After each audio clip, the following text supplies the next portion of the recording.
아직 중학생이시죠. 그래서 입시가 코앞이 아니어서 잘 감은 안 오실 수도 있지만 생각보다 시간이 정말 빨리 갑니다.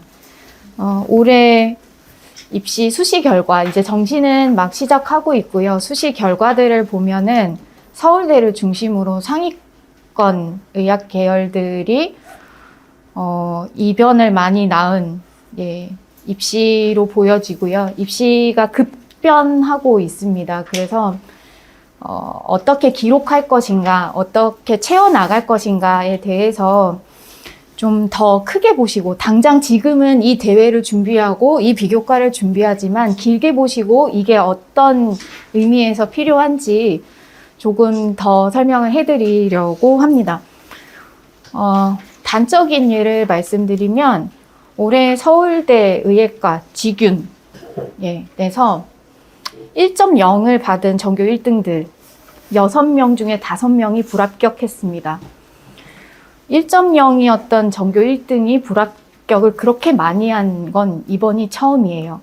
올해 MMI는 생기부 방을 제외하고 4가지 재시문 방이 있잖아요. 3개가 사회적 약자, 하나가 공감에 대해서 출제가 됐습니다. 떨어진 5명의 학생들 중에서 2명의 학생을 제가 만났고, 전교 1등이 아니고 1.0이 아니지만 직윤을 받았던 친구, 합격한 1명의 친구도 제가 만났어요. 그 친구들의 차이는 있었습니다. 제가 봐도 보이는 차이였어요. 교수님이 못 보셨을 리 없는. 중간중간에 제가 이제 막 수시가 끝나서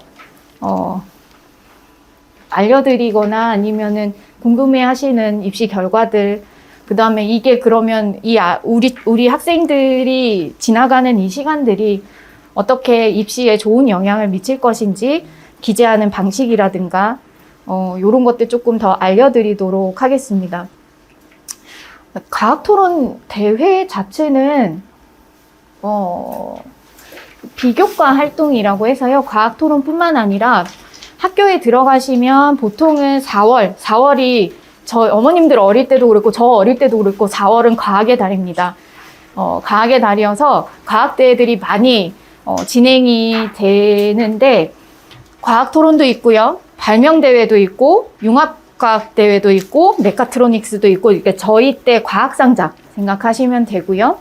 그 다음에 융합과학대회라고 해서 친구들끼리 팀을 이뤄서 나가는 대회들도 있는데, 융합과학대회 같은 경우 메카트로닉스도 마찬가지고, 이런 것들은 학교에서 치르기에는 선생님들이 직접 문제를 출제를 하셔야 되고, 또 좀 준비의 시간이 오래 걸려서 인근 교내 대회에서는 잘 치르지를 않아요. 그래서 에어로켓, 물로켓 이런 것들은 좀 많이 치르시는, 중학생이어도 많이 치르시는 편이고, 그 다음에 요게 이제 비교적 선생님들의 수고로움이 없는데 남아있는 과학과의 전국 대회가 거의 유일하게 지금 이제 과학의 달 행사 때 들어가는 학생탐구 발표대회나 요 정도 대회들이 남아 있습니다. 이 대회들 이외에 남아있는 대회가 일단 없고요. 그 다음에 수학은 더 없습니다. 수학은 그냥 학교 자체에서 진행하는 대회들 이외에는 대회가 남아있지 않은 상태여서 교내상 혹은 교육청 단위의 상, 그 다음에 전국 단위의 상들이 나오는 대회로서는 많이 하시는 것 중에는 과학토론이 남아있는 상황입니다. 그래서 여기서 이건 다 좋은 말이니까, 그리고 다 아시는 내용들이니까 읽어보시면 되고, 요런 활동들, 아이들이 저희 때보다 훨씬 더 많은 정보를 가지고 살아가고 있어요. 근데 정리하는 능력은 아직 좀 떨어집니다. 너무 빠르게 미디어를 통해서 습득한 정보들은 있지만 정보를 체계적으로 정리하고 문제 해결에 어떻게 갖다 쓸지에 대해서는 훈련이 조금 필요하기 때문에 그 내용에 대해서 스토리텔링이나 습관, 뭘 알았는데 알게 된 내용에 대해서 이렇게 설명을 할 수 있겠구나, 이런 것들은 조금 더 훈련이 되어야 될 것 같고요. 제 거는 이렇게 다 찍어 가셔도 됩니다. 예, 제가 늘 모든 설명회 때마다 빠뜨리지 않는 설명입니다. 자기주도 학습 경험인데요. 자기주도 학습을 어머님들도 그렇고 학생들도 그렇고 혼자 주도 학습으로 오해하시는 경우들이 많아요. 자기주도는 혼자 하는 게 아닙니다. 쉽게 말씀드리면 잘하기 위해서 노력하는 게 자기주도예요. 그게 친구의 도움을 받아서든 선생님의 도움을 받아서든 사교육의 도움을 받아서든 이 학생이 지금보다는 더 잘해야 된다고 생각하고 더 잘할 의지가 있고 그 노력의 모든 과정들을 자기주도 학습이라고 평가를 하고 있습니다. 그래서 혼자 스스로 계획을 세우고 하는 것도 자기주도고요. 그리고 잘하기 위해서 다른 사람들과 함께하고 지도교사의 도움을 받고 이런 것도 자기주도입니다. 우리나라 교육에서 이야기하고 있는 자기주도 학습의 4가지 단계예요. 첫 번째, 인지입니다. 내가 이걸 알아, 몰라, 알고 싶어 등의 인지 과정이 있고 탐색 과정이 있습니다. 정보가 너무 많은 시대에 살아가고 있기 때문에 이 문제를 해결하기 위해서 어떤 정보 탐색이 가장 적절한가, 얼마나 많이 찾아낼 것인가에 대한 탐색 과정이 있고 탐색 과정 중에서 내가 인지한 문제를 해결하는 데 도움이 되는 것과 그렇지 않은 것을 구분해내는 과정이 있어요. 그거는 주로는 과거의 학습 경험에 영향을 많이 받는데 항상 예를 들어드리는 DNA를 예로 들어드리면 5살짜리 아이한테 DNA가 뭐냐고 물어보면 안다고 대답해요. 영어 유치원에서 배웠다. 그거는 다이노사워 할 때 D고, 노벰버 할 때 N이고, 애플 할 때 A다. 이렇게 얘기를 하고요. 12살인데 과학책을 조금 읽은 친구들은 유전자라고 이야기를 합니다. 중학교 2학년 14살쯤 되면 BTS라고 대답을 할 테고, 고등학교 3학년인데 의대를 준비하고 있는 친구라면 유전 정보를 담은 이중나선 구조로 ATGC를 포함하고 있고 몇 가지 아미노산 합성하는 어떤 유전 물질이라고 얘기를 하겠죠. 이게 구분이에요. 과거의 학습 경험이 이 문제에 선생님이 DNA를 찾아오라고 했어. 근데 DNA 검색하시면 제일 먼저 BTS가 연관 검색어로 뜨거든요, 실제로. 아는 거죠. 이거는 선생님이 원하는 DNA가 아니라는 거. BTS를 가려낼 줄 아는 그런 능력을 구분이라고 합니다. 그리고 이 과정들을 통해서 자기가 모르는 걸 인지하고 해결해 나가는 그 과정에 끝맺음이 있어야 돼요. 친구들이 여기까지는 탐색 진짜 잘하거든요. 중간중간에 게임도 하고. 근데 정리를 못해요. 그래서 선생님 찾았는데요. 이거 어떻게 해요? 그러면 이제 받아쓰기 시켜줘야 되는 거죠. 네. 그래서 어떻게 정리해서 내 지식으로 가져갈 건가, 내 지식을 어떻게 해결할 건가에 대해서 이 모든 과정들을 대한민국 교육에서 이야기하고 있는 자기주도 학습입니다. 절대 혼자가 아니라 더 잘하기 위해서 학생이 드릴 수 있는 모든 노력들을 포함하는 과정이라는 걸 좀 생각을 해주시면 좋을 것 같고요. 예. 입시가 바뀌면서 고등학교 때 들어가시면 옛날에는 한 2학년 때부터 이 신경을 쓰시면 그럭저럭 따라갈 수 있었거든요. 근데 지금은 사정이 좀 많이 바뀌었습니다. 1학년 때 많은 걸 결정하시면서 가셔야 해요. 그래서 중학교 때 여러 활동들에 참여하시고 이런 것들이 중학교 때 대회를 나간다를 뛰어넘어서 고등학교 때 그 시간에 해야 되는 비슷한 시기에 고등학교도 가시면은 비슷한 시기에 과학 토론을 하고 과학 탐구 발표 대회를 하고 학교들마다 탐구 대회를 진행을 합니다. 그때 쓰시려고 하시는 거예요. 중학교 때는 대회에 나간다, 상을 받는다 이런 것들이 입시에 크게 영향을 미치지는 않습니다. 수상 경력도 이미 가려지는 상태고요.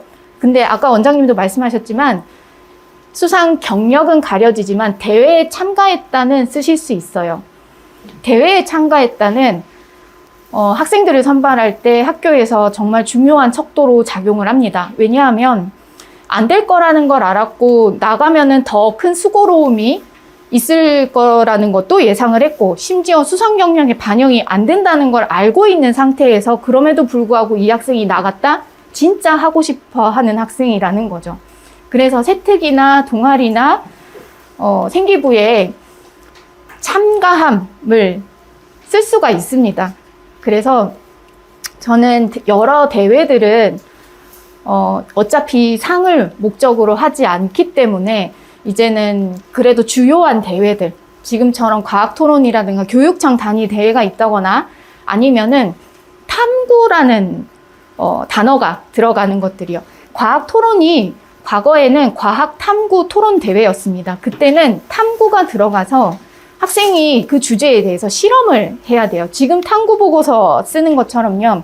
실험을 해서 보고서를 완성을 하고 그 결과를 가지고 친구들이랑 나갔었어요. 그 시간도 굉장히 오래 걸리고 힘든 대회였는데 탐구가 빠지고 토론만 남게 됐습니다. 그러면서 입시에 대한 기여도도 조금 낮아지기는 했습니다만 제일 먼저 시작되는 대회들이고 정말 많은 학생들이 부담을 갖지 않고 참여할 수 있는 대회라는 점에서 저는 과학토론 정도는 한번 참가해 보시는 게 어떨까 하는 생각도 들고, 예비고등과정을 이미 시작을 하신 거고, 저 교과 과정 중에 갭 차이가 가장 큰 시기라고 중1, 중2, 중3, 고1인데 이렇게 올라갈 때 특히 과학 같은 경우요. 수학이야 많은 학생들이 처음부터 찬찬히 단계를 밟아서 대부분 학생들이 잘 오고 있지만 제가 최근에 지난주에 자사고 입시가 끝났거든요. 학생들한테 물어보면 제일 힘든 게 과학이라 그래요. 수학은 어느 정도 따라올 수 있을 것 같다. 왜? 매일 3시간씩 일주일에 5번씩 막 15시간, 18시간 이렇게 하는데 과학은 이제 본격적으로 선행을 시작하시고 나면은 일주일에 3시간, 6시간. 그리고 수학과의 공부 방식이 너무 다릅니다. 수학은 증명하는 과정 자체도 공부이지만 과학은 정답이 있거든요. 외워야 되고 정리해야 되고, 그래서 친구들이 공부 방식이 수학과 과학이 많이 다르기 때문에 과학을 정말 많이 어려워합니다. 공부 방식이 달라서 어렵기도 하지만 실제로 갭 차이도 너무너무 큽니다. 중학교 1학년은 사실은 초등에 좀 더 가까운 과학이고 중2쯤 되면은 거의 중3, 고1의 첫 단원까지 간다고 보셔도 될 정도로 과학이 갑자기 어려워집니다. 그리고 중3에서 고1로 가면은 사실 고1이 되고 난 다음에 시작한 학생들은 따라잡기 거의 어려운 수준의 공부 양이 주어지게 되는 거죠. 그래서 저희가 이제 일반고든 자사든 통과라고 이야기하는 1학년 1학기 때 배우는 시험을 대비를 3월 되자마자 시작을 하거든요. 근데 되자마자 시작을 한다고 해서 학생들이 2달 안에 그 방대한 양들의 공부를 마칠 수 있느냐? 그건 아닙니다. 그래서 과학을, 아이들한테는 너무 미안하지만 수학을 하면서도 과학을 시작을 하셔야 돼요. 그래서 갭 차이가 큰 시기, 그 다음에 영재, 과고, 자사, 특목, 아까 과제 연구, R&E, 탐구, 융합, 연구 이런 단어들이 나가는 대회들은 입시에 대한 기여도가 큰 대회들입니다. 그렇기 때문에 길고 과제가 많아요. 그렇지만 챙겨보시면 좋을 만한 대회들이어서 이런저런 대회에 나가서 시간을 쓰느니 내신에 집중하겠다. 좋은 선택이거든요. 그래서 집중하시되 이 정도 대회들은 대입에서도 수상 경력은 가려집니다. 그렇지만 대회에 참가하셨다는 내용은 남길 수가 있으니까 이 정도 대회에는 욕심내서 참가해 보셔도 좋을 것 같습니다.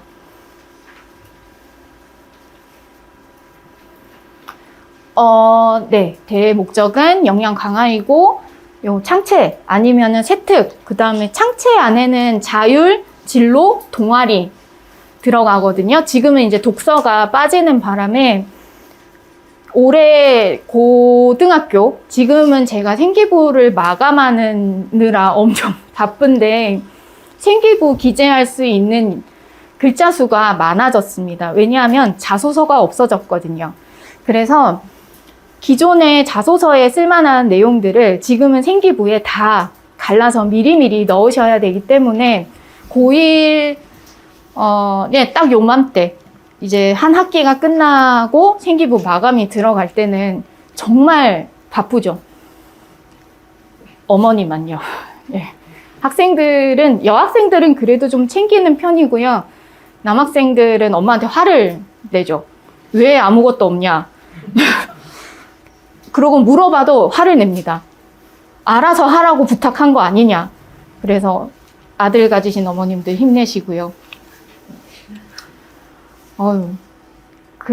지금도 학생이 자꾸 이제 본인도 답답하니까 어머니한테 이렇게 보내서 어머님이 애가 뭘 했는지 하나도 알 길은 없는데 일단 가지고는 오시는 이런 경우들도 되게 많고요.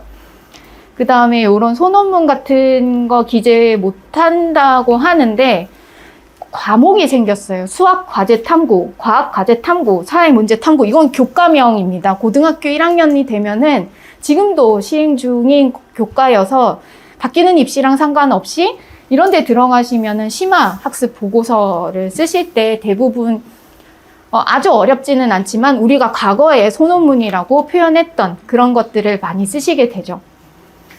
세특도 1500바이트가 됐습니다. 1500바이트면 글자가 750자예요. 상당히 긴 글자 수이고요. 1, 2학기 다 따로 쓰실 수 있고요. 진로 2100바이트입니다. 세특보다 더 긴 진로, 창체 안에 진로가 들어가거든요. 여기에 자율이 들어가는데 자율은 학교에서 그냥 공통으로 했던 활동들이 위주가 된다면 이 학생이 어떤 교육에 참가했다, 뭐에 참가했다 이런 것들 간단한 소감으로 자유에 들어간다면 진로는 공통 플러스 개인 역량이에요. 개인 역량이 2100자면은 글자 수가 1000글자가 넘습니다. 그렇게 길게 쓰게 만들어 놓은 이유가 있겠죠.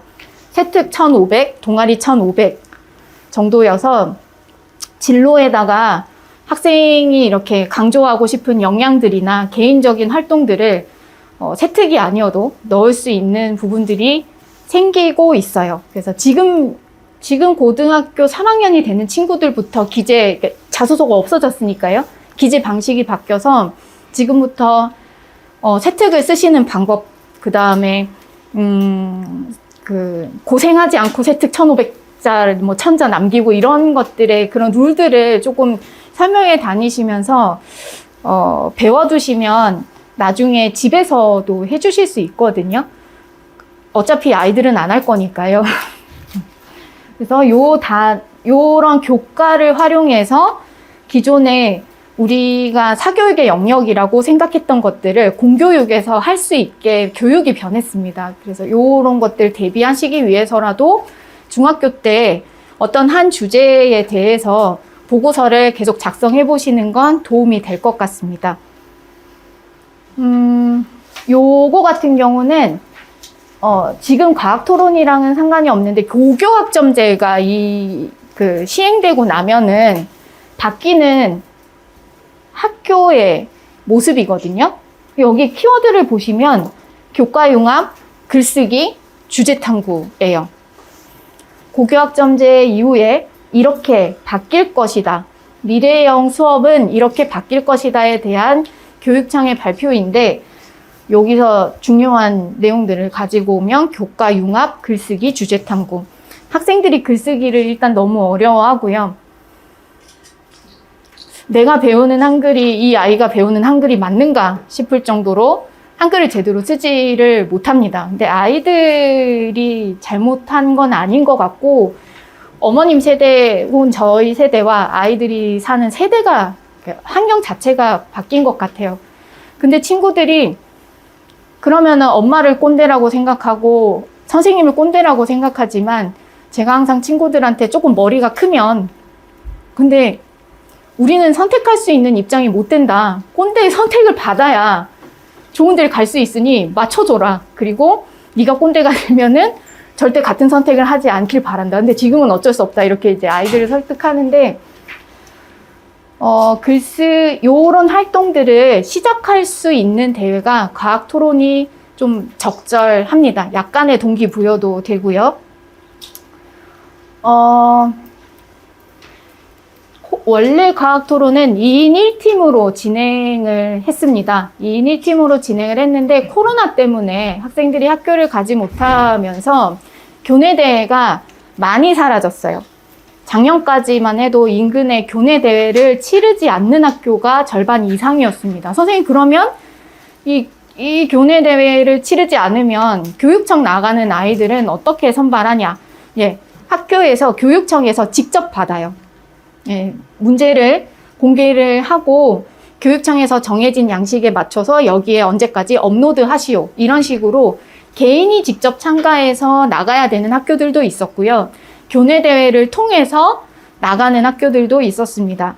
우리 학교가 이제 코로나 상황이 조금 정리가 돼서 올해 학교들이, 이제 내년 학교들이 어떻게 대회를 치를지는 모르겠습니다만 기본적으로는 2인 1팀이 교내대회에 나가서 선발돼서 교육청, 그 다음에 시도 단위, 전국 단위로 가는 경우들이 가장 일반적이고요. 작년에 우리 학교가 어떻게 했는지 한번 찾아보시면 좋을 것 같습니다. 1학년인 어머님들은 정보가 많이 없으실 텐데 학교 공지사항 같은 거, 이렇게 가정통신문이나 외부에 공개되는 학교들의 그 교육 과정들이나 대회나 이런 리스트들은 요즘 다 공개가 잘 되어 있거든요. 그래서 언제 어떤 대회가 치러지는지 1년치를 한번 두고 보시면 나가야 될 것과 그렇지 않은 것들을 좀 구분을 하실 수 있을 것 같고요. 그래서 교내대회가 미진행되면은 교육청에 직접 학생이 개인적으로 그 참가 신청서를 내고 자료를 업로드를 해서 대회를 치릅니다. 그리고 진짜 전국대회에 나가게 되고, 여기 이제 요거는 과학 토론 대회에서 대회 목적인데요. 주황색 글씨만 좀 보시면 될 것 같아요. 논제는 실생활과 미래 문제로 한정을 하고 있고, 원래 제대로 된 과학 토론 문제는 반드시 처리할 수 있는 데이터를 줍니다. 통계를 준다거나 그림을 준다거나 비교표를 준다거나 해서 실제로는 문제의 그 대회 취지에 맞는 세팅은 의견을 이야기하시오에서 끝나지 않아요. 학교에서 자료도 줘야 하고요. 통계 자료든 어쨌든 학생들이 적은 짧은 시간 안에 파악할 수 있는 자료를 제공하게 되어 있습니다. 그래서 그 자료를 바탕으로 어떻게 정리할 것인가가 중요한 영향이 되고요. 과학적 의사소통.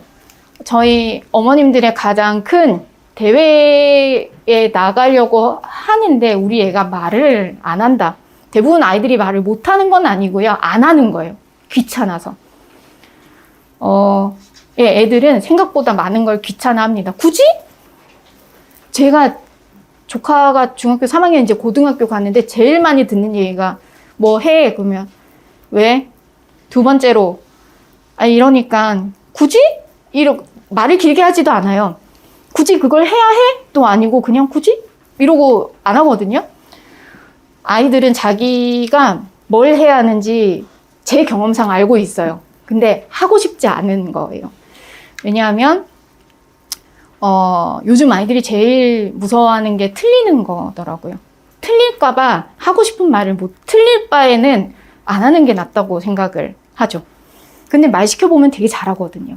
생각도 다 있고 아는 것도 정말 많고, 이 소통하는 방식이 저희 때랑 좀 많이 달라졌을 뿐 아이들은 이미 저는 똑똑하다고 생각을 해요. 이 과학적 의사소통은 말을 잘하는 거는 아니에요. 과학적 의사소통은 기본적으로 학업 역량이 필요합니다. 토론이 가능하고 소통이 가능하려면 두 사람의 지적 수준이 비슷해야 해요. 그래서 과학적 의사소통이 뛰어나다는 건 말을 잘한다가 아니라 이 학생이 과학 공부를 잘한다는 거예요. 그래서 그냥 단지 말을 주고받는 게 아니라 공부한 내용을 근거로 해서 주거니 받거, 저쪽 친구와 내가 주거니 받거니가 돼야 한다는 거죠. 그래서 과학적 의사소통 역량 이야기가 있고, 과학적으로 사고하고 탐구함으로써 과학 분야에 대한 뭐 관심 및 기초 소양, 이런 것들은 뭐 좋은 말이니까 한번 참고해 보시면 좋을 것 같고요. 과학적 의사소통과 그 정보 수집, 처리하는 정보 처리 역량, 여기가 좀 핵심이 될 것 같습니다. 근데 이렇게 문제를 안 내는 학교들이 너무 많아요. 예, 그래서 이렇게 안 냅니다. 왜냐하면 이렇게 내려면 선생님이 하셔야 될 일이 되게 많거든요. 자료도 모아서 주셔야 되고, 동시에 이제 미리 공개를 하지 않고 동시에 치르는 경우, 선생님 논제는 언제 나오나요? 예, 학교가 당일날 공개하는 학교도 있고요. 미리 공개하는 학교도 있고, 우리가 대회를 치르지 않으면 교육청에서 나오는 공통 주제를 가지고 치르는 학교들도 있습니다. 공통 주제는 한 3월쯤 되면, 예전에는 2월 말이 되면은 그 해의 과학 토론 주제가 나왔거든요. 근데 지금은 대회들이 조금씩 코로나 때문에 딜레이가 되면서 한 3월쯤 되면은 교육청 공통과제, 작년까지는 그랬습니다. 교육청 공통과제가 나오고, 거기에 참가할 사람은 교내 대회를 거쳐서 가든 직접 하든 신청을 하라는 이야기들이 있었고, 요거는 이제 친구가 쓴 거예요. 작년에 산풀 얘기가 나왔습니다. 이게 1차본인데요. 뭐 자료를 주고 쓰라 그러면 요렇게 손글씨로 내는 학교들도 있고요. 타이핑해서 내는 학교들도 있습니다. 언니, 아이들이 생각보다 타이핑을 못하거든요. 예, 한글 프로그램을 쓸 줄 모르는 친구들이 너무너무 많아요.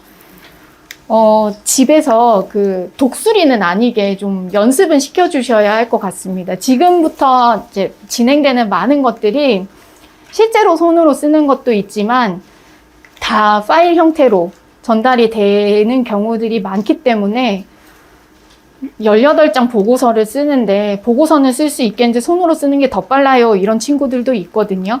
그래서 적어도 타이핑 하시는 거는 조금 연습을 시켜주시고, 작년에는 산불이 많이, 우리나라 고성과 동해안 지방에 산불이 많이 났던 것에 대해서 왜 가을철에 산불이 집중되어 있고 원인을 밝히는 것, 그다음 그게 일부. 그러면 어떻게 산불을 예방할 수 있겠는지, 산에 불이 나면 어떻게 잘 끌 수 있겠는지 사후 처리에 대해서 과학적으로 설명하라는 논제들이 나왔는데, 여기 중간중간에 보시면은 애기들이 여기 있다. 요렇게 기호로 자기만 알게 요렇게 써놓은 것들이 있거든요. 여기 이제 X 요렇게 쳐놓은 거. 실은 개요서를 쓸 때 이렇게 기호를 사용하지 않도록은 제가 이제 다 가르쳐 줘야 돼요. 개요서를 쓸 수 있는 가이드가, 교육청에서 주는 가이드가 없거든요. 문제만 주시기 때문에. 그래서 요런 내용들, 그래서 요렇게 단계를 통해서 간다인데, 이게 정말 멋있지만 자기만 알아볼 수 있게 쓴 거고요. 이거를 조금 바꿔서 이 친구가 교내에 제출하고 교육청에 제출을 할 때는 이렇게 바꿔서 냈어요.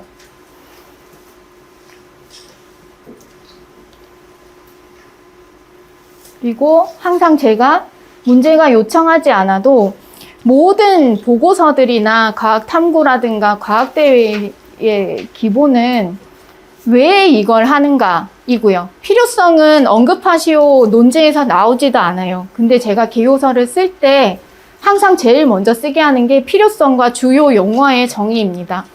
과학은 용어의 학문이고 개념의 학문이고 정의의 학문이기 때문에 서로 이 토론문 안에서, 이 개요서 안에서 이거는 어디까지 한정하는 것이다 라고 미리 정하고 시작을 하는 거죠. 그래서 이 부분들을 반드시 쓰게 하고, 논제 1. 근데 이런 것들은 다 자료에 있는 내용들이고요. 거기에 대해서 대신 학생이 공부는 해야죠. 공부를 해서, 요렇게, 이제, 이런 것들도 있었고, 네.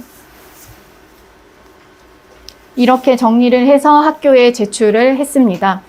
그래서 이런 작업들까지도 사실상 학생들이 처음에 오면 이렇게 못하고요. 다 한 줄씩만 써요. 네, 저는 근데 받아쓰기 처음에 해줘요. 방법을 모르니까요. 아, 그런 거 쓰는 거예요? 이렇게 나올 때까지 상세하게 설명을 해주는 편이고, 네, 이렇게 수행을 하고, 네, 개요서 쓸 때는 항상 요거는 제가 꼭 친구들한테, 그 다음에 자료 분석 결과, 이거는 사실 문제에서 요구하는 경우들은 잘 없습니다. 실제로 문제에서 요구하지는 않지만 이 자료 분석 결과를 넣고 안 넣고는 이 토론 개요서의 퀄리티가 달라져요. 자료 분석을 잘했다가 중요한 게 아닙니다. 정해진 시간 안에 정해진 양의 데이터를 얼마나 정확하게 분석했는지를 교수님한테 어느 심사관한테 알려주는 용도예요. 적어도 주어진 정보를 저희가 이제 면접 같은 거 볼 때도 자료나 숫자나 데이터나 통계를 요즘은 다 같이 주시는 편입니다. 근데 문제를 해결하시오 하면 친구들이 문제 해결은 잘하지만 자료에 대해서 언급하는 경우들이 잘 없습니다. 그러면 교수님이 물어보시죠. 자료 분석은 왜 안 하세요? 주어진 것들에 대해서 정해진 시간 안에 필요하니까 줬는데 왜 그냥 내버려 두느냐는 거죠. 그래서 문제가 요구하지 않더라도 이 자료에 대해서 요약을 반드시 요구를 하는 편입니다. 그리고 논제에 따라서 양쪽 모두 한쪽의 견해를 서술한다고 하는데, 논제에 따라서 찬성 반대라는 말은 이제 예전에 썼던 거고, 과학기술의 찬성 반대는 저는 있을 수 없다고 생각을 하는데, 연대에서 제시문 면접을 내면서 정말 멋있는 말을 썼더라고요. 그래서 아, 이게 대학이라는 데는 이런 데구나, 이 말을 이렇게 쓸 수 있는 데구나 했었는데, 기술의 합리성과 위험성이라는 단어들로 그동안 장단점, 기술의 찬반, 이런 문제들에 대해서 합리성과 위험성이라는 단어를 써서 면접 문제를 냈더라고요. 아, 정말 대학에 반하는 순간이었어요. 어떻게 이렇게 우아한 표현을 할 수가 있을까? 그래서 양쪽 모두 한쪽의 견해인데, 보통 우리가 학생들이 대회에 참가한 학생들은 뒤집기 해서 선생님이 찬성 반대를 지정해 주실 때도 있고, 아니면 학생 개인의 견해를 찬성 반대, 나는 A야, 나는 B야 이렇게 결정하는 경우들도 있는데, 어떤 경우가 되더라도 논제에서 토론 개요서를 쓸 때는 양쪽의 견해가 내가 중요하게 생각하는 게 조금 더 분량이 많더라도 그렇지 않은 반대쪽의 견해에 대한 언급이 필요하다고 생각을 합니다. 그래야 이 학생의 주장이 일방적으로 다가가지 않고, 이 문제를 해결하기 위해서 양쪽 모두 고려를 해봤는데 이쪽이 더 합리적이다 라는 전개가 되어야 하는 거죠. 이건 나중에 세특 쓰실 때도 마찬가지고요. 예, 제가 지금 요즘 세특 정리를 많이 하고 있는데, 제가 신경 쓰는 부분들이 이 학생의 균형 감각이거든요. 근데 학생들한테 쓰게 하면 자기 생각만 옳다고 많이 써와요. 그래서 제가 수정을 하는 부분들이 상대 입장에서 생각하는 거. 아까 그 입시, 이변들을 얘기를 해드렸는데, 그 친구들한테 조금 아쉬웠던 점이, 다른 사람의 이야기를 들어요. 들을 수 있어요. 근데 2등이었던 친구는 아, 정말요, 선생님? 아, 진짜요? 잘하고 싶으니까요. 수용이 돼요. 1등인 친구들은 한 번도 못 해본 적이 없거든요. 교수님이 얘기하시면 그런데요, 교수님이 나오는 친구들인 거죠. 그 차이입니다. 아, 예, 알겠습니다와 그런데요, 교수님, 이렇게 볼 수도 있지 않습니까? 제가 항상 친구들한테 얘기하거든요. 거기 들어가면 네가 제일 모자라. 그러니까 절대 잘난 척을 해서는 안 돼. 근데 친구들이 그 조절을 잘 못하더라고요. 그래서 내 결정이 그냥 일방적인 결정이 아니라 양쪽 모두의 견해를 고려했을 때 이쪽이 더 합리적이라고 하기 때문에 선택한 거야, 인 거죠. 논제는 토론 개요서가 A4 용지로 3장입니다. 3맥. 거든요. 굉장히 길어요. 예, 말하는 스피치 원고로 보면은 그걸로 한 7, 8분은 이야기할 수 있어요. 7, 8분, 예, 8분 정도 이야기할 수 있겠네요. 그거를 다 쓸 3회 정도 되는데 친구들이 앞면만 이렇게 딱 써서 내면은 본인도 마음에 안 들고 어머님도 마음에 안 드시고 학교도 왜 이렇게 성의가 없냐 라고 평가할 수 있고요. 충분히 쓰는 방법 중에 하나가 같은 얘기 반복하고 그러지 않으려면은 양쪽 모두의 견해를 넣어놓고 그중에 나는 이거야 라는 거 좀 알려주는 방법들이 있을 것 같고, 과학적 해결 방법을 요청을 합니다. 이 문제를 해결하기 위해서 과학적으로 어떻게 해결할 거냐, 그냥 단지 정책이나 아니면 제안을 듣는 게 아니라 본인의 뭐 과학 지식이라든가 이런 것들을 발휘할 수 있도록 문제에서 요구를 하는 게 원래는 정식의 그 과학 토론 논제 세팅인데요. 해결 방안을 대부분 친구들이 사후 처리는 잘해요. 근데 원인을 없애는 방법에 대해서는 이 일이 일어나지 않게 하면은 그것도 해결 방안이 될 수 있다는 건 잘 못 찾아요. 그래서 원인을 없애서 문제를 해결하는 방법, 그 다음에 사후 처리는 이런 인식 변화와 행동 변화, 좀 더 즉각적으로 변화를 일으킬 수 있는 것들, 그 다음에 교육이나 캠페인으로 인식 변화. 근데 요즘 학생들이, 어머님들은 잘 못 느끼시겠지만 제가 정말 많은 입시를 치러보니까 올해 특징이 이것만 해요. 이거를 못해요. 적극적인 행동 변화, 자기 몸을 움직이는 게 어떤 건지 잘 모릅니다. 그래서 계속 앉아가지고 할 수 있는 것들만 얘기해요. 무슨 뭐 분리수거를 잘하자고 제안한다, 캠페인을 한다. 가서 절대 쓰레기 줍지 않습니다. 요즘 친구들은요. 어떻게 할 거야? 그러면은 학교에 얘기한다. 나라에 건의한다. 자꾸 건의만 해요. 네. 봉사활동도 가지 않습니다. 계속 교육만 들어요. 그리고 맨날 앉아서 동화책 번역해요. 그래서 특징이, 왜냐하면 근데 그걸 친구들을 탓할 수 없는 게요, 움직여보지 못한 친구들이에요. 3년 내내 움직이지 못하고 학교 생활을 마무리하는 친구들이기 때문에 이번에 서울대 의대에서 사회적 약자나 공감에 대한 문제를 냈던데도 그런 이유들이 있다고 생각을 합니다.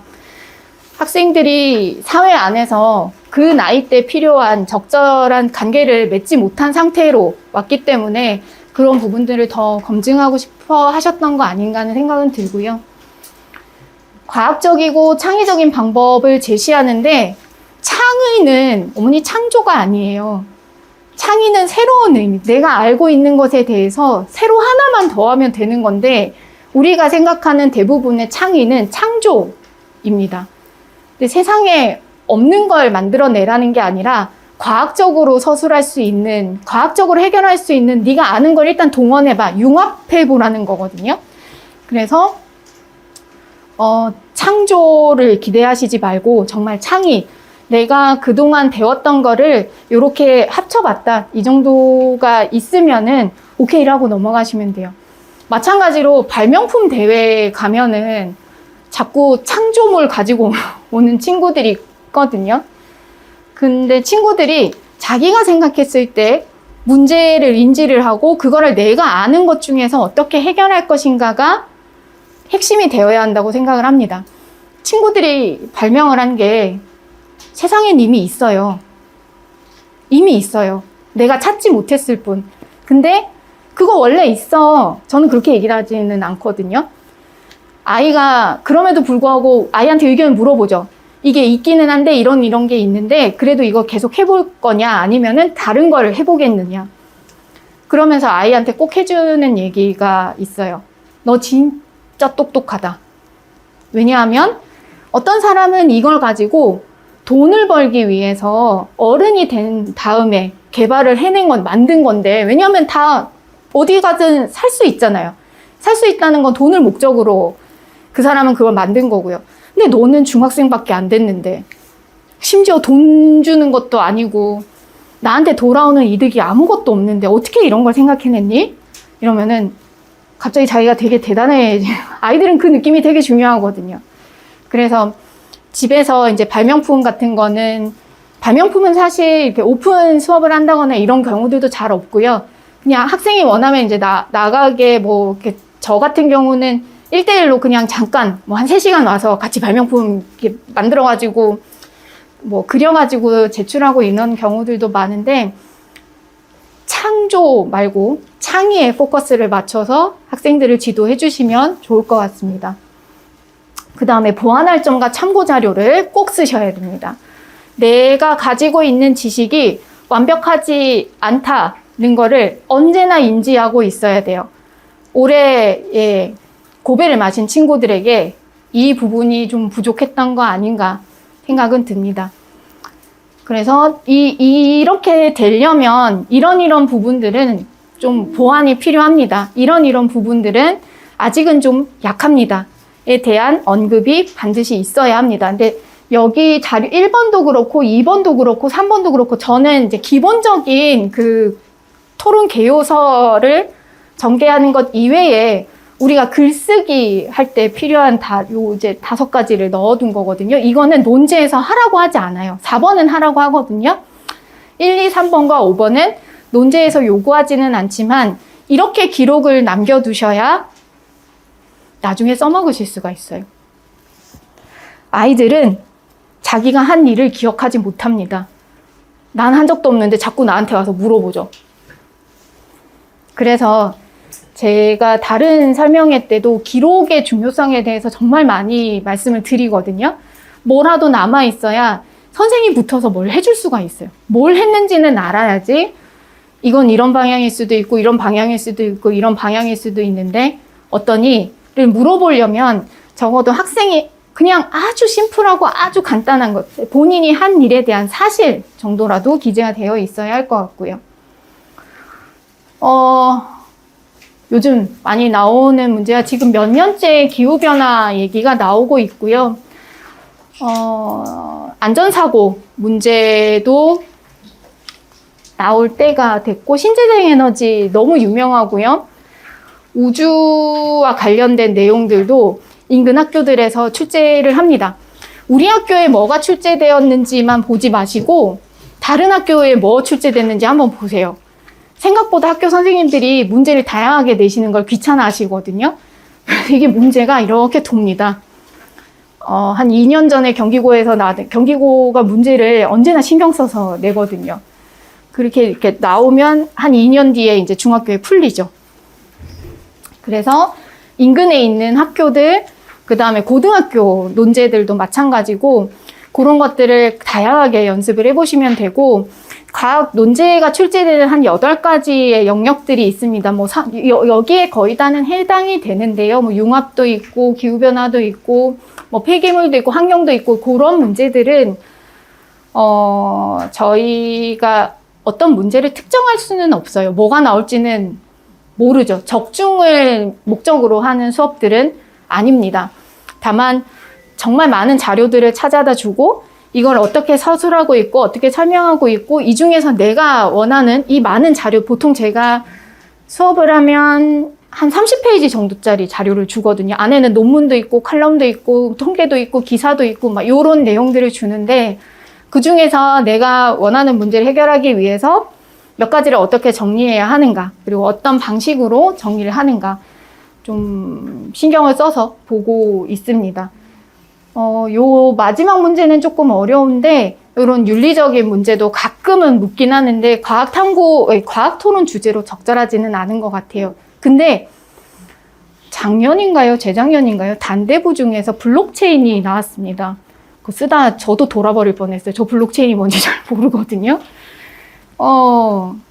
그렇게 어려운 문제들, 또, 비트코인, 블록체인, 이런 얘기들. 근데 제가 수업을 하면서 느낀 건 저한테나 어렵지 아이들한테는 그게 어렵지 않다는 거예요.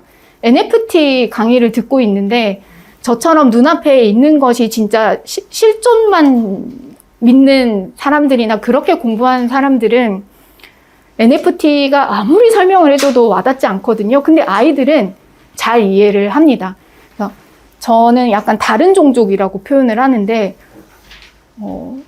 아주 새로운 시대를 살아가는 친구들인 것 같아요. 그래서 저도 아이들을 따라가려면 그런 공부들을 해야 되겠더라고요. 이제 메타버스라든가 공간에 대한 공부들을 요즘 좀 하고 있는데, 여전히 어렵습니다. 그래서 그렇게 생겨나는 문제들, 그 다음에 바이오 산업이 발달하면서 생길 수 있는 규제과학, 새로운 과학의 영역들, 이런 것들, 뭐 정보보호라든가, 뭐 윤리 문제라든가 이런 것들도 같이 고민을 해보기는 합니다. 대부분 우리가 제가 한 차수 정도는 시간을 들여서 꼭 생각해 보는 게 과학기술의 발전이 언제나 옳은 방향으로만 가고 있는 것인가에 대해서 아이들한테 이제 읽을 거리를 한 번 정도는 제공을 하는 편입니다. 그게 논제로 나올 확률은 적지만 적어도 다른 방향에서 볼 수 있는 걸 연습은 할 수 있을 것 같아서 하고 있고, 뒤에 원장님께서 정말 제가 자료 보셔서 아시겠지만 A부터 Z까지 완벽하게 설명을 해주시거든요. 그래서 그렇게 저희가 수업을 진행을 할 거고, 그런 것들이 당연히 고등학교 가시면 다시 다 쓰입니다. 버리지 마시고 잘 챙겨 두셨다가 나중에 진짜 내가 내 아이의 생기부를 쓸 수 있을 때 옛날 거 가지고 와도 되거든요. 선생님들이 아이들이 한 모든 것들을 다 기억하시지 못합니다. 그래서 학교들마다, 선생님들마다 생기부 기재 방식에 대한 생각들은 다 다르신데, 좀 전반적으로, 아시죠? 세특을 쓰실 때, 생기부를 기록할 때 자기평가서를 냅니다. 자기평가서라는 건 내가 이 일에 대해서 어떻게 했다. 자기평가서를 써서 내는 거는 필수인 경우들이 많고, 그 내용은 대부분 세특에 반영이 되고, 그걸 반영을 할지 말지는 선생님들이 결정을 하시는데 대부분 반영을 해주십니다. 그래서 그런 그 자기평가서를 대비하기 위해서라도 아이들이 했던 거 사진으로라도 남겨두셔서 나중에 이거를 어떻게 쓸 것인가. 그 다음에 독서록 같은 경우도 대입에서 그 다음에 고등학교 세특에서 독서록이 이제 반영이 안 되거든요. 그럼 선생님 책을 안 읽어도 됩니까? 절대 그렇지 않습니다. 독서를 세특으로 다 넣으실 수 있어요. 세특과 진로에 넣도록 되어 있습니다.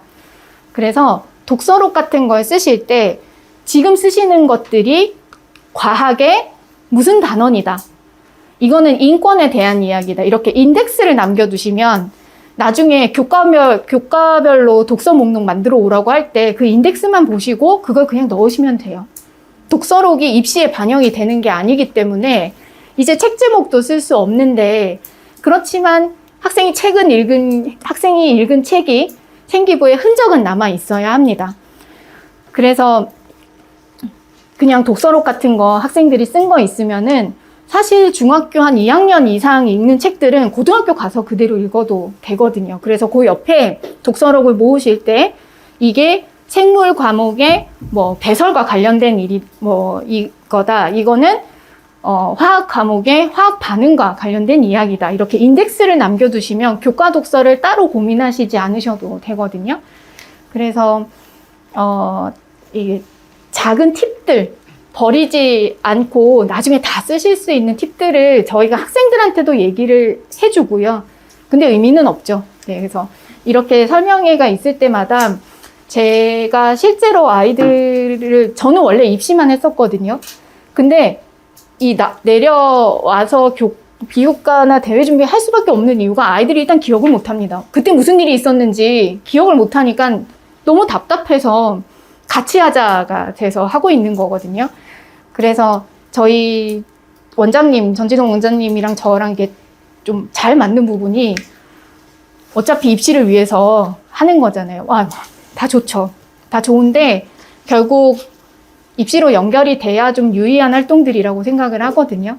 그래서 어떻게 하면 이 컨텐츠가 입시에 적절하게 쓸 수 있는지를 어머님들과 같이 고민하면서 학생들에게 계속 입력시키면서 수업을 진행을 하려고 합니다.